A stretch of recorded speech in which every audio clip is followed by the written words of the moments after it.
Boa noite, irmãs e irmãos. Sejam todas e todos bem-vindos. Primeiramente, nós vamos elevar as nossas, elevar o nosso pensamento, buscar uma posição confortável para que a gente possa receber as vibrações necessárias dos nossos mestres para poder, de fato, conduzir um trabalho à altura daqueles os quais nós iremos tratar hoje.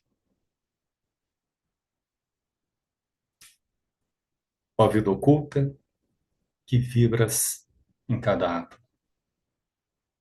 Ó luz oculta, que brilhas em cada criatura. Ó amor oculto, que tudo abranges na unidade. Saiba todo aquele que se sente uno contigo. Ele é, por isso mesmo, uno com todos os outros. Shanti, Shanti, Shanti.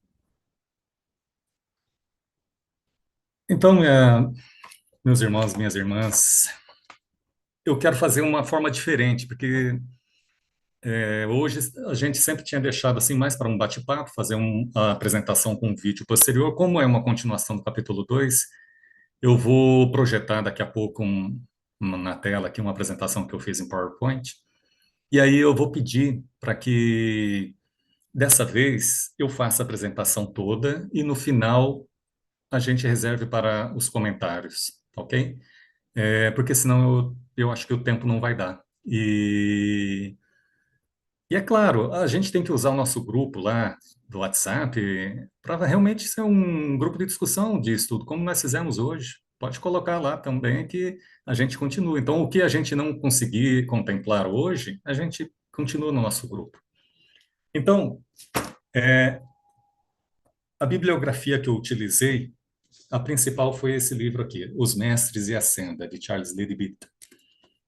Também Geoffrey Hodgson, A Vida do Iniciado, excelente livro também.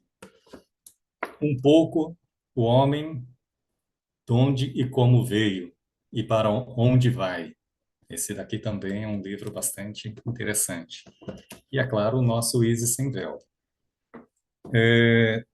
Nós temos que ter em mente que esse tipo de pesquisa realizada por esses autores que eu citei aqui é uma pesquisa de clarividência, que eles tiveram contato e, e narraram, escreveram o que eles viram lá, e no caso agora sobre iniciações. Mas a gente tem que tomar muito cuidado da forma como a gente estuda e pesquisa, a gente tem que estar sempre estudando autores sérios, autores que a gente tem conhecimento. Não é sair lendo qualquer coisa aí que a gente vai vendo sobre iniciações e coisas assim.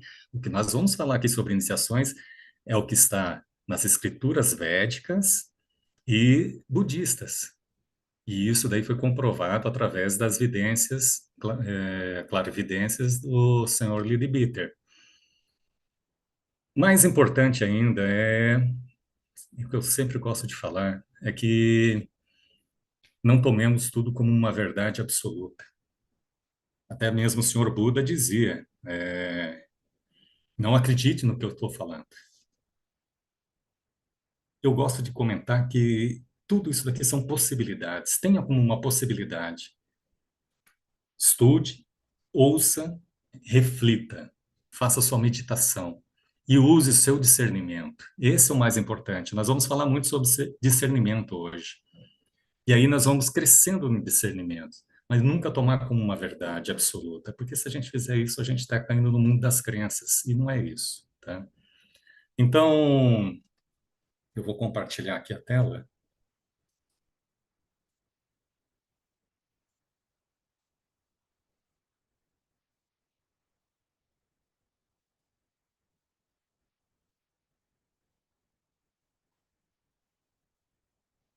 Ok? Todo mundo está ok? Tá todo mundo vendo a tela? Ok, né? Então vamos prosseguir. Então vamos lá. Quando a gente fala em iniciações, a primeira coisa que a gente costuma ouvir aqui são das escolas iniciáticas aqui da Terra, né?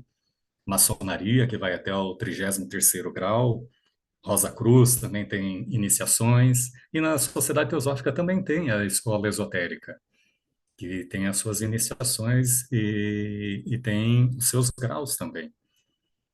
Mas essas iniciações são simbólicas, e elas são daqui da Terra. É claro que elas são importantes, é, elas servem, essas escolas servem como porta de entrada também, mas não necessariamente nós temos que fazer parte de uma delas, de uma dessas que eu falei, de alguma escola dessa. É claro, é muito importante estarmos associados a pessoas, nós vamos falar isso mais à frente, que já estejam na senda, que já estejam trilhando o caminho, mas não necessariamente é uma obrigação de que estejamos filiados a alguma dessas escolas esotéricas que eu citei há pouco, né? Então, essas escolas, elas estão cercadas de simbolismo, ritualismo, ela tem sim a importância de criar um espírito de pertencimento e criar uma atmosfera de responsabilidade e vontade de seguir em frente. Mas quando nós falamos de iniciação, nós estamos falando. Deixa eu só apagar aqui que está me atrapalhando aqui.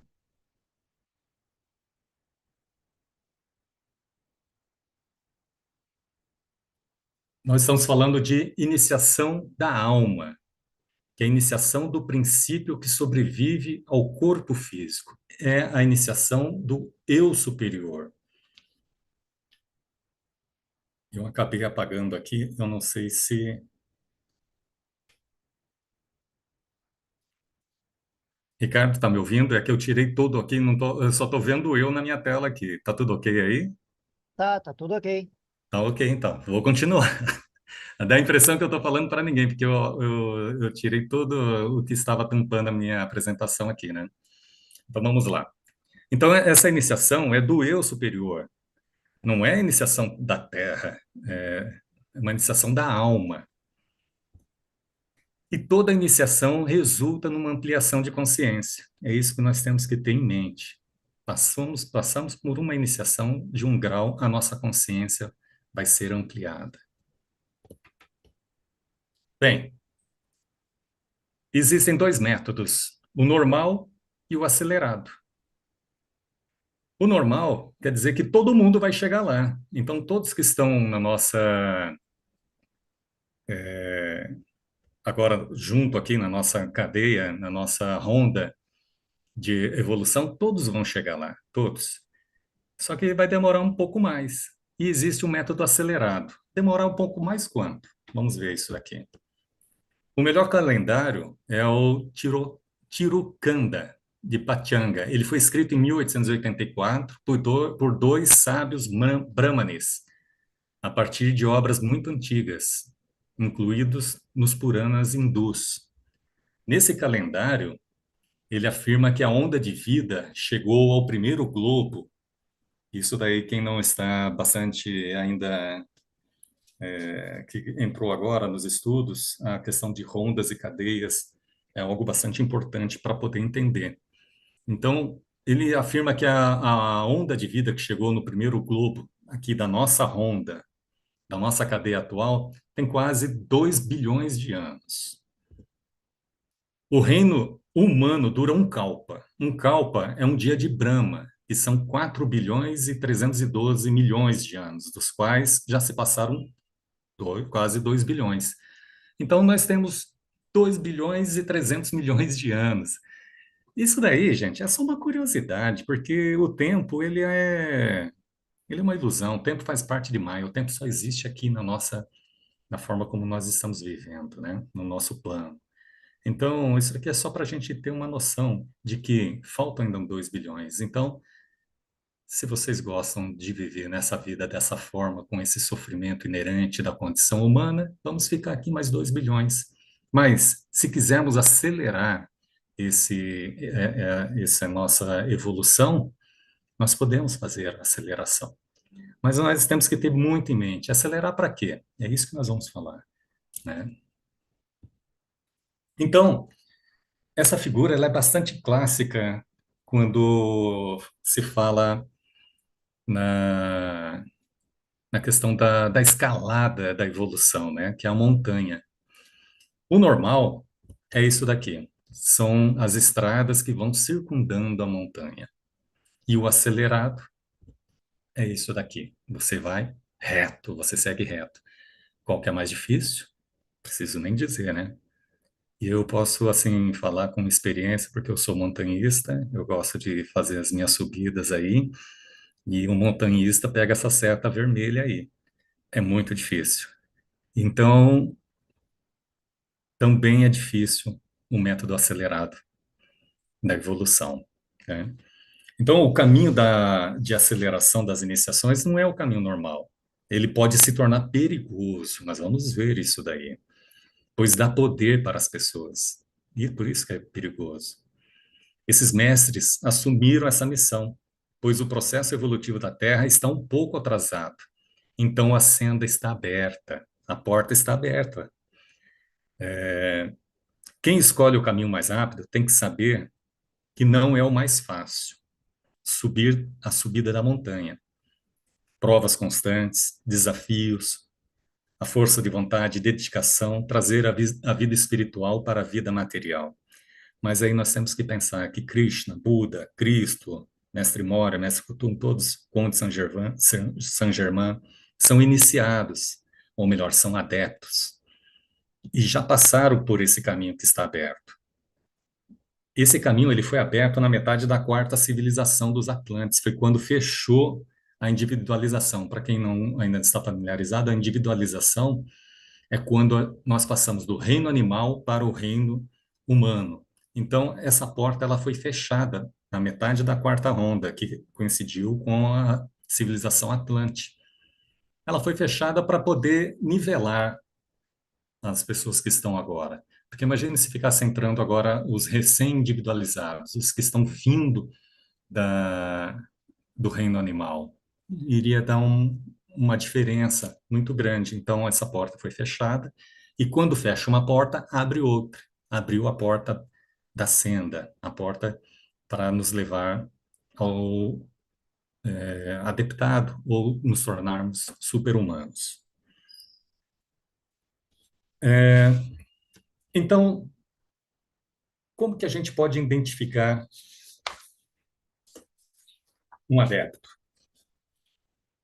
Fisicamente, quando eventualmente se manifesta no corpo físico, como assim eventualmente? Quando eles vêm numa missão ou quando eles materializam um corpo físico, pois nós vamos ver que, como eles não têm karma, eles não precisam passar por aquela etapa de corpo mental, corpo astral, eles próprios, com a vontade própria do Atman deles, da mônada deles, eles conseguem plasmar um, um corpo físico e se manifestar. Como não tem karma, esse corpo físico dura muito tempo, muito tempo.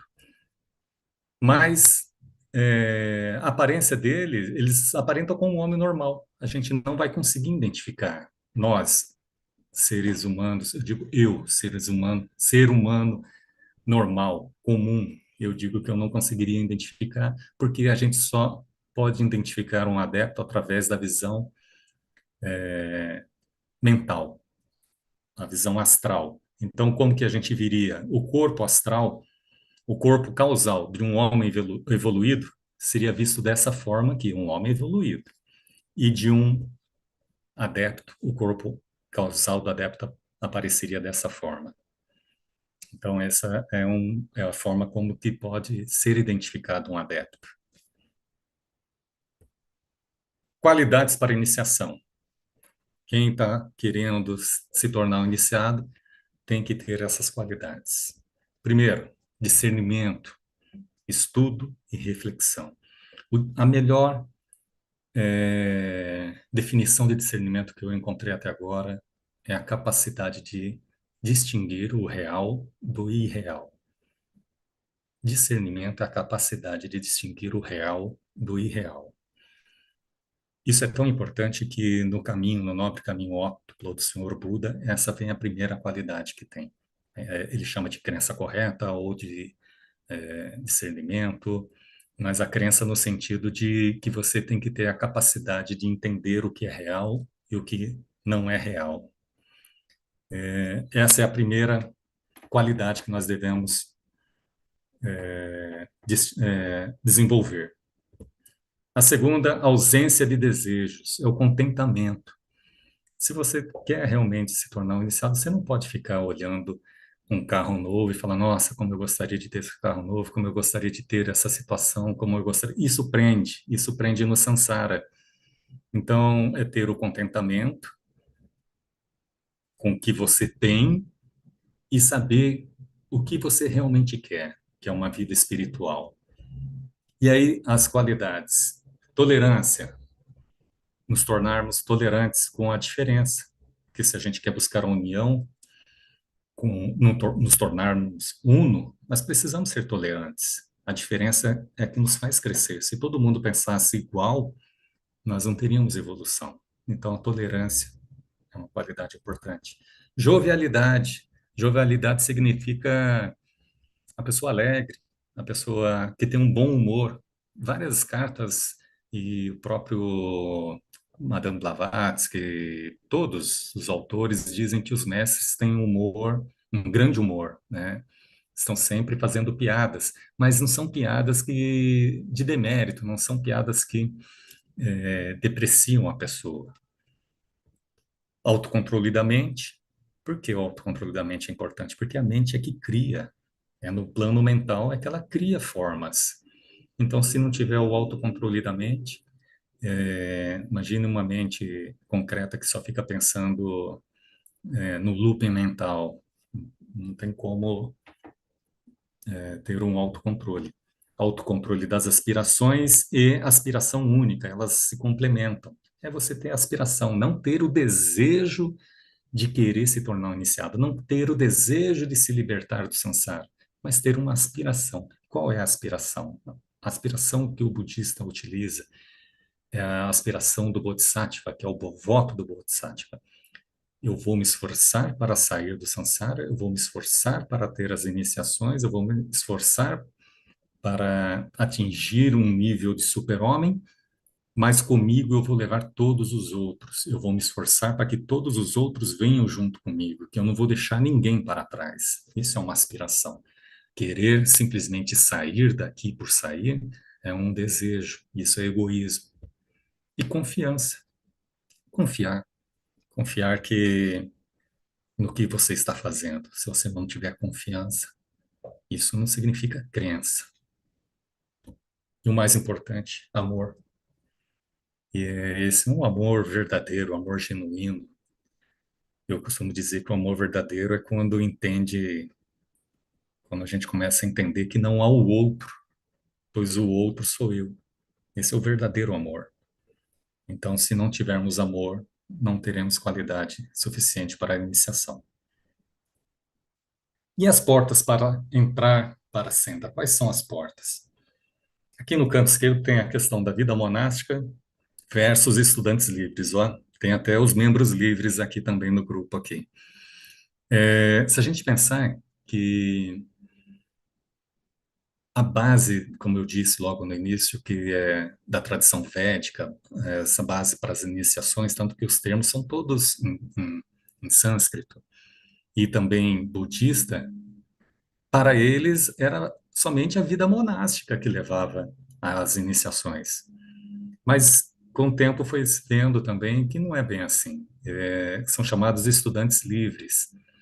Mas se ele seguir essas portas para a senda, ter aquelas qualidades, o mestre vai olhar para ele também. Tem ideia assim, no budismo Theravada, para atingir o nível de Arahata para eles, é obrigatório estar numa vida monástica, é obrigatório deixar a vida secular. E a gente vê que não é bem assim. Então, existem três portas.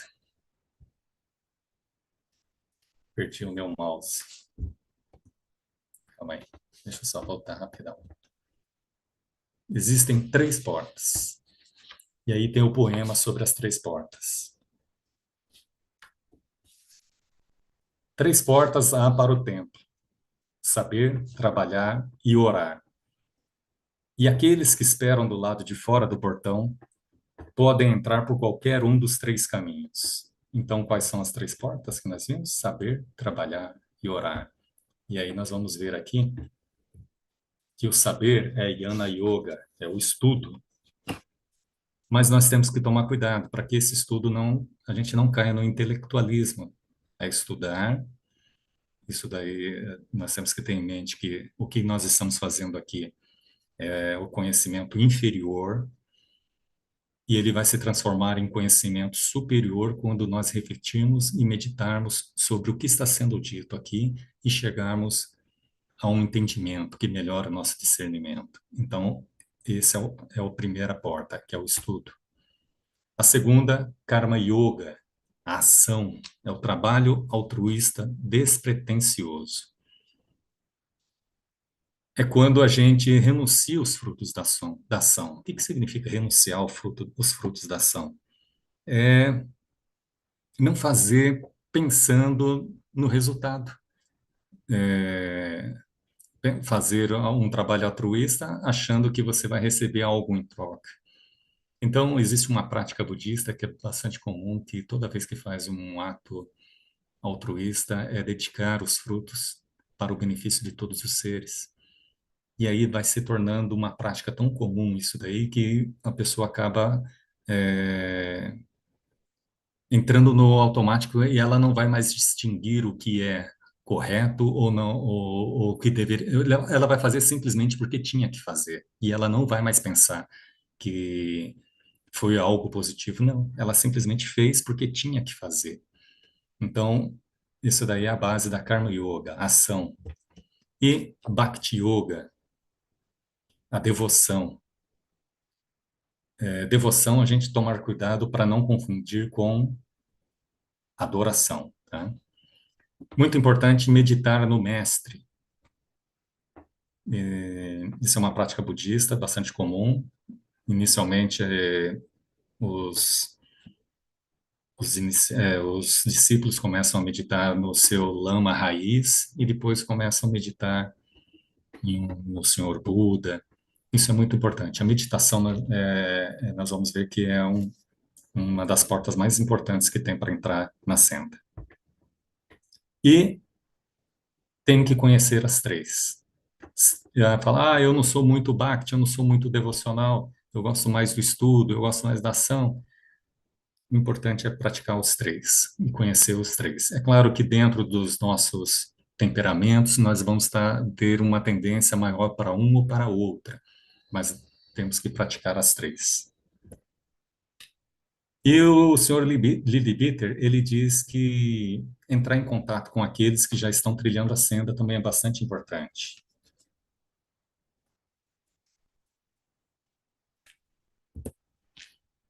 Então, vamos dar uma olhada agora na questão sobre as etapas. Quais são como que começa? Então, primeiro, o homem de ideais. Todas essas qualidades que eu falei, as portas de entrada. Então, imagine a pessoa que ela reuniu todas essas condições. Então, o Leadbeater e Geoffrey Hodgson, eles comentam que quando a pessoa atinge esse nível, ela se torna uma luz visível para os mestres. E o mestre vai lá dar uma olhadinha. E aí, nós somos chamados no astral, na presença do mestre. E o mestre vai nos fazer a pergunta: você quer trilhar o caminho do fio da navalha? E aí, o que que vocês responderiam? Sim ou não? E aí, eu aceito, eu falo sim. Então, o mestre, não, sei, não quer dizer nada ainda, gente. Nós estamos ainda nem discípulo aí. O mestre, então, ele vai fazer uma cópia do nosso astral, do nosso corpo astral, do nosso corpo mental, e vai começar a analisar. Toda vez que eu tiver aqui uma alteração, que eu ficar nervoso, que eu ficar com raiva, essa minha cópia lá vai denunciar para o mestre. Aí o mestre já vai ver assim, fala, ih, esse cara aí vai me dar trabalho, porque quando a gente se torna iniciado de um mestre, a gente se acopla na aura do mestre. E aí como é que a gente vai fazer isso se a gente está cheio de pane, a gente está cheio de problema, a gente não tem controle dos nossos corpos astrais, astral e nem do corpo mental. Então, primeiro ele faz essa cópia para ficar de olho para ver como que a gente se comporta no dia a dia. Então, beleza, fez a cópia e aí nós vamos entrar então em provação. Esse entrar em provação não significa que o mestre vai jogar um monte de problema para nós, não. Nós não precisamos disso. A gente não precisa que ninguém coloque problema na nossa vida. Nós já criamos problemas por nós mesmos. Não precisa que alguém complique a nossa vida. A gente já se autocomplica. Então, nós vamos viver a nossa vida e ele vai analisar como que nós estamos passando por determinadas situações. E aí, beleza, um cara que pode ser fazer parte, assim. Então, a gente se torna discípulo aceito. E aí, filho do mestre, e aí é feita a primeira iniciação, que é levada a nossa presença junto à fraternidade a qual esse mestre está afiliada. É importante ressaltar que não são todos os mestres que aceitam discípulos, são os que mais aceitam são o mestre Mori e mestre Kutumi, e, e existem várias fraternidades. Tem a fraternidade do Cairo, Lu- fraternidade cristã, Luxor. De Luxor, isso, a fraternidade de Luxor, Yucatán, a fraternidade cristã, mas só que todas estão ligadas à grande fraternidade branca. É igual às lojas ligadas à grande loja maçônica. Então, a grande loja branca, a grande fraternidade branca, é a que coordena todas essas fraternidades. Então, vamos dar uma olhadinha aqui nas etapas das iniciações. Então, o mestre nos aceitou e nós vamos fazer a primeira iniciação. Só que nós vamos passar, antes de dar uma olhada nas iniciações, vamos ver aqui quem é o iniciador único. Existe um único iniciador.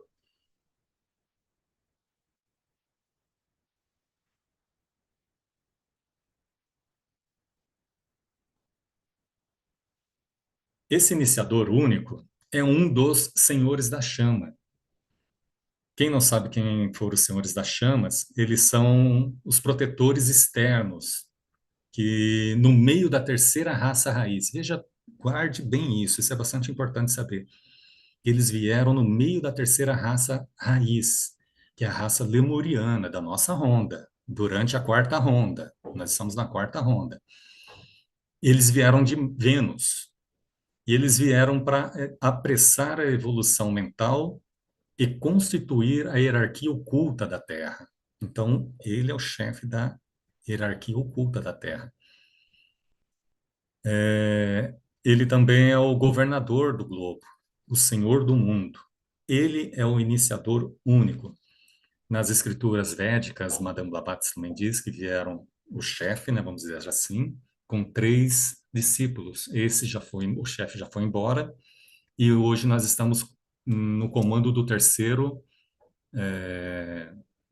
senhor da chama, e ele tem mais 3 discípulos, que também vieram com ele. Então, em todo mundo, há apenas um iniciador, mas no caso da primeira e da segunda iniciações, ele pode delegar essa função para algum adepto. Os hindus o chamam de Sanat Kumara, que é o governador ou príncipe, tá? Ele também é chamado o sem nome, não tem nome.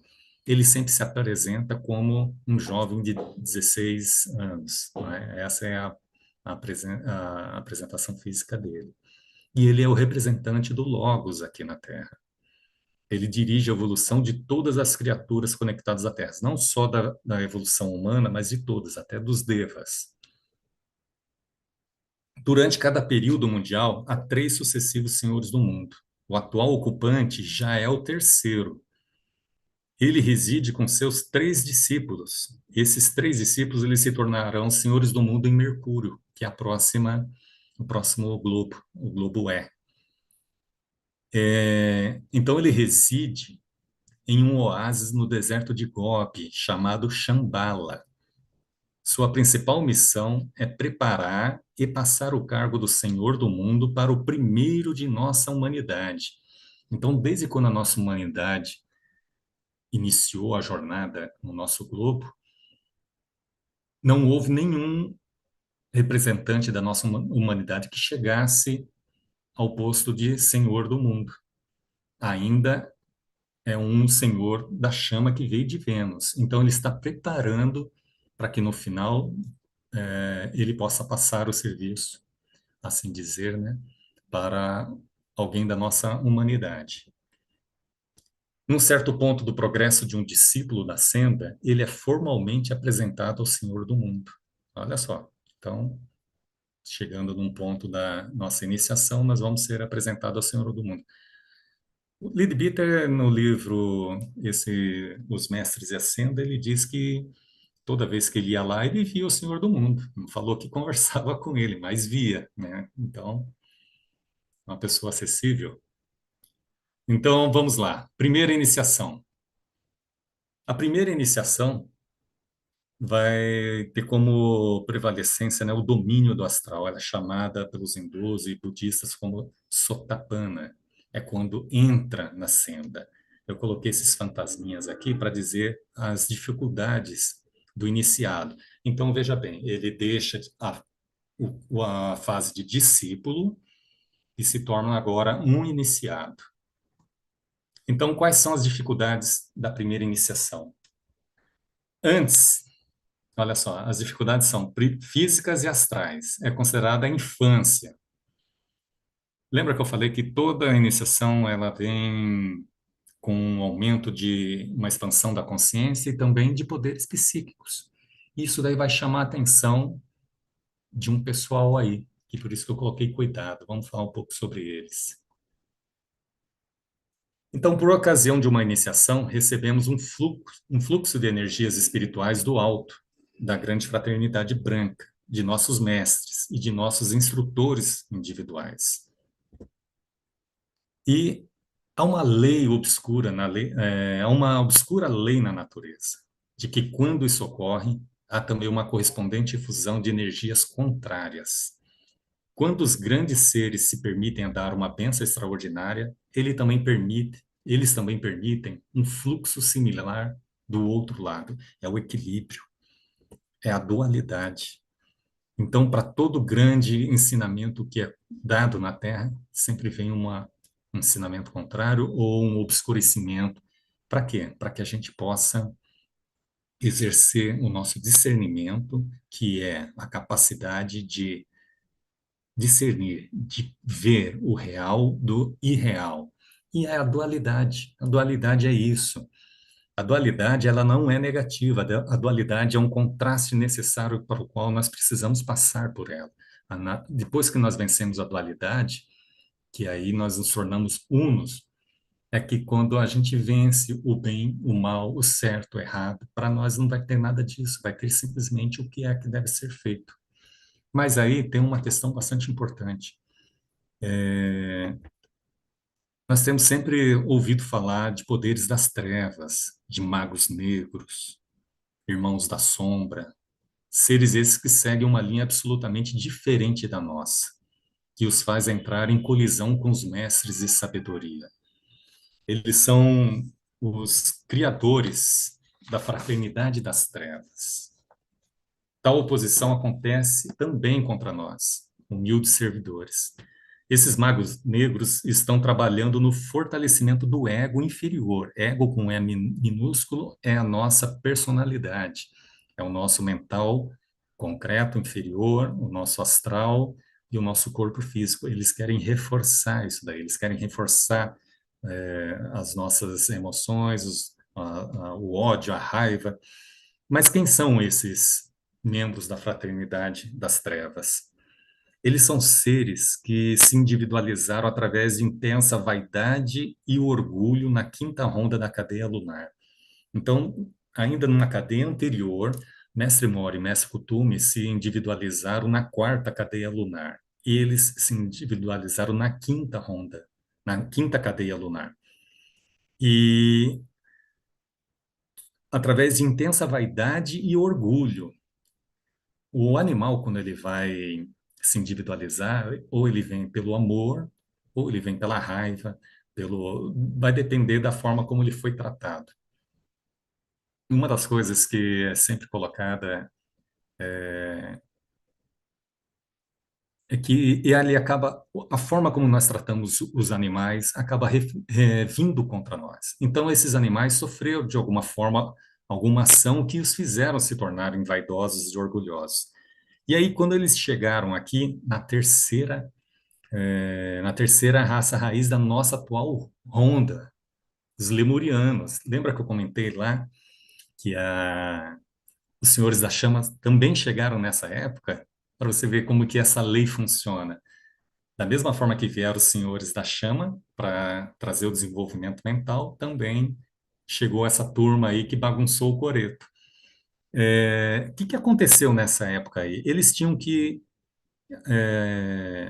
ocupar corpos e, e eles se recusaram a entrar nos corpos destinados para eles na terceira raça raiz. Eles não quiseram fazer isso, porque eles acharam que era um corpo muito animalizado e eles não quiseram. E eles não quiseram cooperar com o Logos. E aí causou um atraso e eles depois se converteram numa raça atrasada, inteligente e má, que trabalham contra o Logos. E aí eles criaram essa fraternidade das trevas. Então, é, eu vejo assim que é a dualidade trabalhando. E é muita coincidência chegar na mesma época que os senhores das chamas. Então, é essa lei que toda vez que chega uma bênção, ela também traz algo que vai fazer o contraponto. Eles estão atrás de recrutas. Por isso que nós temos que tomar cuidado, principalmente daqueles que já têm conhecimento sobre manipulação de energia. Isso daí eu bato sempre nessa questão. Para que desenvolver poder psíquico sem estar pronto? É forçar, é pular etapas. O caminho é sabedoria e compaixão e deixar que venha naturalmente. Porque se a gente desenvolver esse poder psíquico sem estarmos prontos, sem termos entrado no caminho das iniciações, nós temos grandes riscos de cair na mão desses magos negros. Porém, eles não podem nos tocar enquanto estivermos em total comunhão de pensamento com os nossos mestres. Ou seja, se nós passamos pela primeira iniciação, nós temos que estar sempre ali vigilantes, mas eles estão atrás. E nós vamos ver que a iniciação é um caminho extremamente difícil, duro, e que a vida do iniciado ela é extremamente difícil. Olha só, na primeira iniciação, o karma é precipitado e a essência elemental física faz grandes exigências. Ou seja, o karma ele já é acelerado no momento que nós nos tornamos ali no momento de provação, porque o mestre ele não quer ficar com alguém que está cheio de karmas. Ele vai então acelerar e durante, é claro que não vai conseguir zerar esse karma, só vai zerar o karma quando for se tornar um adepto, mas tem que diminuir bastante o karma. Então, o karma é acelerado. E uma dessas provações na primeira iniciação é que vai passar, que isso vai se tornar muito comum na vida do iniciado, que são as calúnias e os abusos que geralmente marcam a vida de um iniciado que está vivendo no mundo começam agora. Então, nós temos que ter muito. Eu gosto de, assim, fazer essa reflexão, o quão exigente nós somos. Nós somos exigentes. Quando alguém está numa posição um pouco mais de destaque, a gente quer que ele seja perfeito. E às vezes ele dá um deslize, e a gente vai lá e fala, olha, tá vendo? Poxa, o cara é, a gente exige a perfeição que nem mesmo os iniciados têm essa perfeição e vai demorar para ter essa perfeição. Nós vamos ver que até chegando na quarta iniciação ele pode cair, mas nós cobramos. E aí vem as calúnias e os abusos, marca a vida do iniciado, porque nós fazemos isso, né? Se eles são caluniados é porque alguém calunia, né? Então, ele passou por todas essas dificuldades, ele venceu, ele vai para a segunda iniciação. A segunda iniciação já começa o domínio do mental, e chama Sakadagami. ele só vai retornar uma vez, mas ele tem dificuldade também. E aí começa. Os problemas mentais é tido como uma adolescência, é a adolescência da iniciação. E os obstáculos agora são mais internos. A mente inferior se torna orgulhosa e crítica. Ele vai se tornar bastante intelectualizado. Ele vai ter um acentuado senso de superioridade em relação aos não iniciados. E devido às dificuldades, a passagem da segunda para a terceira, ela pode ser alcançada em etapas. Então, a segunda iniciação, ela traz como componente as dificuldades do nível mental. Mas se ele vencer, nós vamos para a terceira iniciação. E essa iniciação, ela se realiza no plano búdico, que é chamado de Anagami.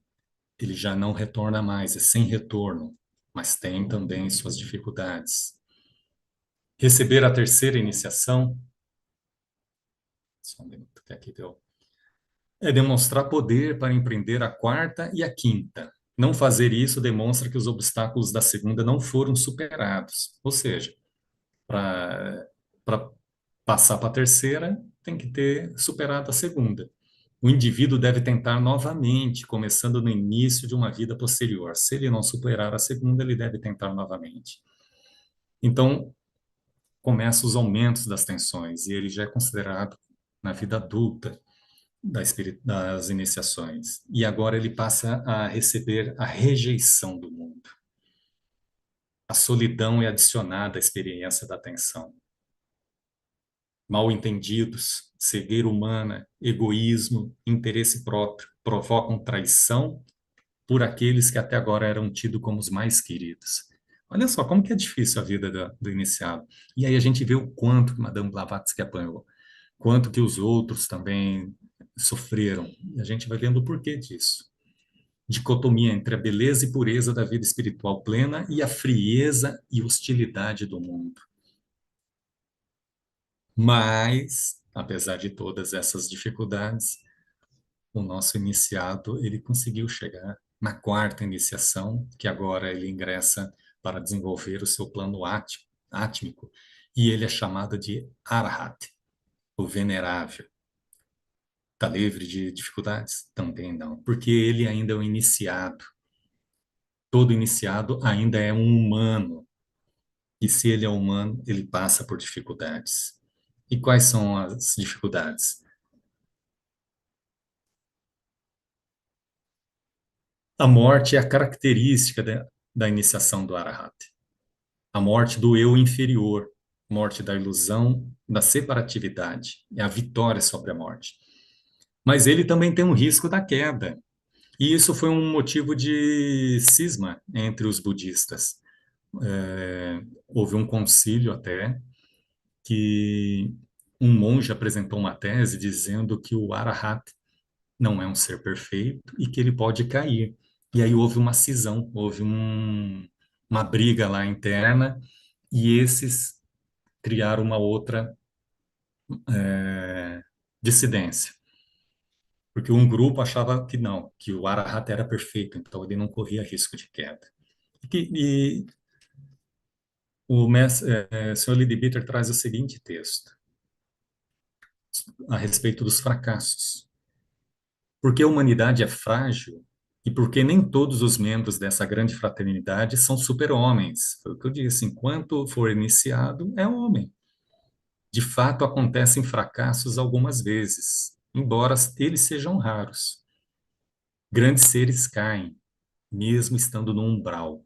Umbral, para o espírita, é como se fosse o cama louca, como se fosse o plano astral baixo. Mas o umbral, para as escolas iniciáticas, até o Rosa Cruz, o umbral é aquela parte do portal da porta.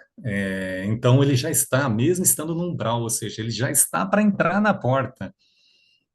Mesmo estando no umbral, incapazes de suportar o peso de sua responsabilidade, incapazes de avançar, como é dito, em luz no caminho.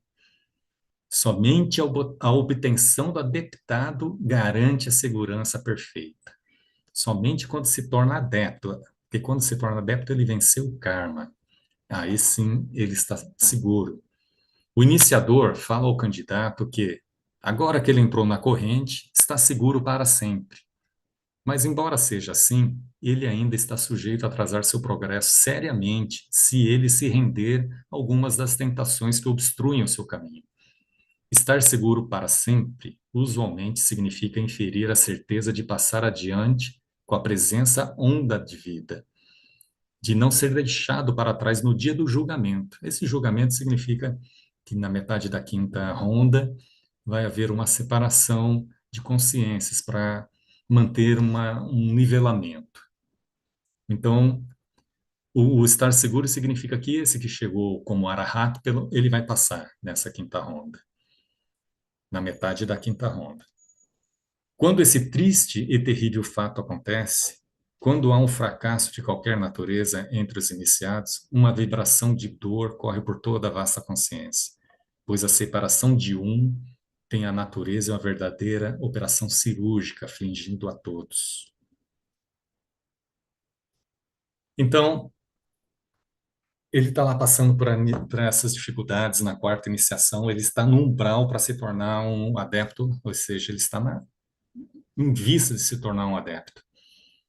E aí o que acontece com ele? Os seus amigos o abandonam. Ele vai ter um isolamento indescritível, uma ausência espiritual e frieza inimagináveis. É a crucificação. Depois disso, ele vai ter, para ele conseguir entender tudo isso, significa que para ele ascender às alturas, depende de uma descida igual nas profundezas. Ou seja, para ele subir, ele vai ter que descer. É a descida à mansão dos mortos. E no final a ressurreição. Um homem mudado sai dessa terrível provação e ele se torna um adepto. Ele venceu o karma.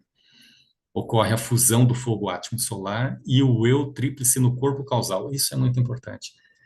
Quando ele atinge o adeptado, o corpo causal se funde no corpo búdico, corpo ático, ele se torna uma coisa só. Na verdade, todos os corpos, que ele deixa de ter corpo mental, corpo astral, ele deixa de ter esses corpos, ele tem somente o corpo causal. Então, ele venceu a quarta iniciação e ele se tornou um mestre. Ele deixa de ser um iniciado e se torna um adepto. É a quinta iniciação, é o asceta. Ele é um mestre. E agora tem algumas características que eu queria dizer. Na primeira iniciação, ela é cercada de um ritual bastante comovente e é feita no astral. Dizem que a gente vai se lembrar, mesmo estando aqui, a gente nunca vai esquecer dessa iniciação. E também aquela chamada no início lá, quando a gente se torna discípulo, nós também somos chamados no astral para o mestre, dizem também que a gente não esquece dessa experiência. Mas já na quinta iniciação, é algo que não tem mais aquela festa. O adepto ele faz praticamente a iniciação sozinho. Ele inicia a si mesmo. O adepto é aquele que aprendeu tudo que seria possível na experiência humana e conquistou o domínio dos elementos mental, astral e físico. Essa é a nossa função aqui. Nós estamos aqui para dominar o astral, o mental e o físico. Como? O mental através dos nossos pensamentos, o astral através das nossas emoções e o físico através dos dos vícios do corpo físico. Essa é a nossa função, a função da mônada, é saber dominar os três corpos. O planeta que ele se realizou não mais o prende, sua consciência está livre do sistema solar. E aí tem uma outra, o voto do Bodhisattva versus a entrada do Nirvana. Uma outra dissidência que houve na Sangha budista, que um grupo defendeu que ao invés de entrar no Nirvana na quinta iniciação, ele deveria continuar, renunciar o Nirvana, continuar na Terra, ensinando os que aqui ficaram, instruindo os que ficaram aqui, até conseguir levar o último do que aqui ainda está. Isso chama-se o voto do Bodhisattva. E havia o grupo que era mais assim, tipo, eu atingi o nível de adepto, entrei no Nirvana e vou embora. E nessa cisão houve uma criação de dois grupos importantes. Um grupo que acredita que defendeu o voto do Bodhisattva é o grupo Mahayana, que é mais o budismo do norte, que tem o Tibete, a Vajrayana, tudo. Maha é grande, Yana é caminho, veículo, então é o grande veículo. E eles defendem que, fazendo o voto do Bodhisattva, eu vou estudar, eu vou me aplicar, eu vou fazer de tudo para me tornar um ser perfeito, mas eu vou renunciar ao Nirvana e vou ficar aqui ajudando os que aqui ficaram. E o outro grupo, hoje não se chama mais assim, mas na época foi chamada de Hinayana. Hina é pequeno, Yana, caminho, veículo. Então, Mahayana, o grande veículo, Hinayana, o pequeno veículo. E eles foram chamados de egoístas, porque eles queriam atingir o Nirvana e ir embora. Hoje, não usa mais essa nomenclatura Hinayana. Então, eles são conhecidos como os, ah, os anciãos, que são os Theravadas. Então, o adepto ele se livrou de todas as dificuldades inerentes da evolução humana, ele se livrou do karma.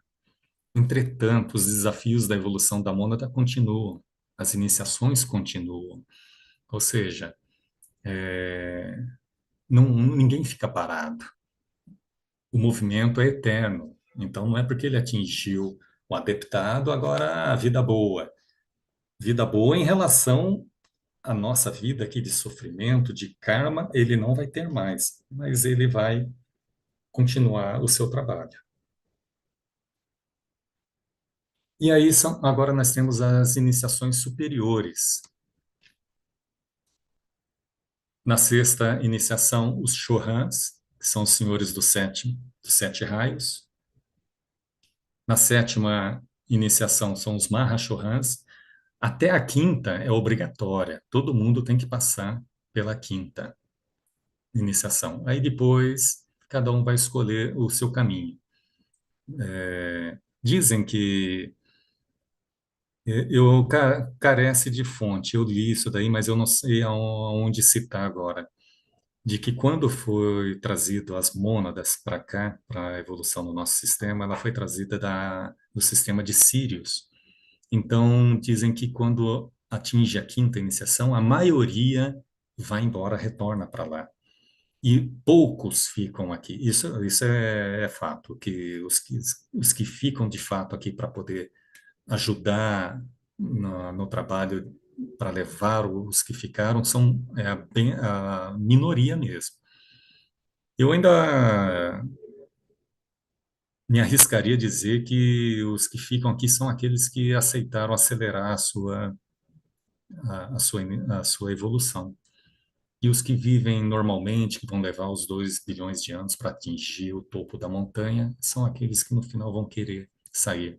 Porque aquele que quer adiantar, mas no sentido altruísta, ele vai ficar aqui.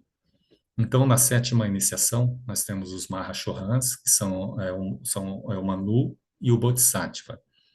Na oitava iniciação, nós temos o Buda, sabendo que Buda é um estado de espírito, tá?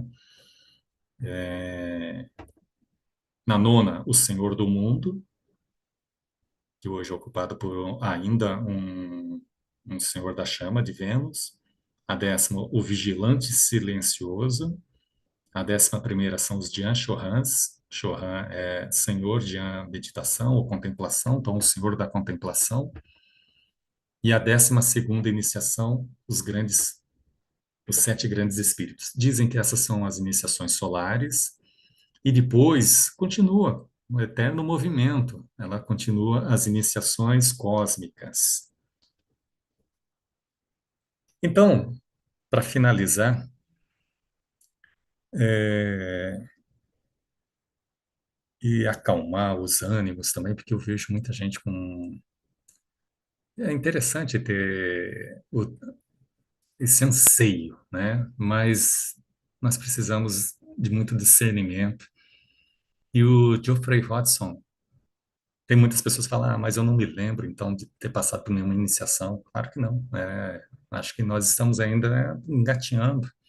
Mas Geoffrey Watson tem uma frase que ele diz assim, viva a sua vida como se você fosse um iniciado. Espere, não queira. Claro, tenha um anseio, mas não fique pensando assim, ah, não fui chamado, nada disso. Viva hoje como se você fosse um iniciado. Práticas que nós podemos fazer dessa forma, como se nós fôssemos iniciados. Construa formas de pensamento de compaixão e amor. Toda vez que eu vou sair pela rua, vou realizar qualquer um passeio, uma compra, saia sempre construindo formas de pensamento de compaixão e amor. É, Se você vira uma pessoa numa situação de rua, imita aquele pensamento, que você possa encontrar o correto caminho, que você possa ter força para superar isso. Vibre, vibre, imita uma força, coloque energia nesse pensamento para criar uma forma de pensamento. Que todas as pessoas sejam felizes, saiam cumprimentando as pessoas através do seu pensamento, através da sua energia. Você vai ver como isso faz bem. Você construindo essa prática, você anda pela rua com um sorriso no rosto e as pessoas te notam diferente, as pessoas te cumprimentam e você muda a sua energia, você muda o seu jeito de ser. Então, viva como se fosse um iniciado. Saia criando formas, pensamentos para todos os lados de compaixão e de amor. Dedique-se ao trabalho altruísta. Trabalho altruísta que não falta. Escolha alguma coisa para você fazer, um trabalho. Vai lá desinteressadamente, se dedique. Meditação. Meditação é uma prática obrigatória. Sem meditação, não tem como a gente atingir esse o grau de iniciado. Por quê? Porque o mestre, ele se manifesta através do nosso corpo causal. E para a gente conseguir atingir o corpo causal, nós temos que silenciar a mente. E para silenciar a mente, a prática de meditação é obrigatória. Evitar consumir produtos aí que agitem a nossa mente. Trazer sempre a mente para a equanimidade, equanimidade. E o mais importante é buscar sempre o caminho do meio. Leveza e bom humor sempre. Muita tranquilidade, muita leveza, nada de ferro e fogo, porque nisso daí a gente só vai criar tensão. Sempre o caminho do meio. É isso, meus irmãos, que eu tinha que falar. E aí vamos abrir então agora para uma discussão, mas eu vou tentar voltar aqui que eu não estou vendo ninguém.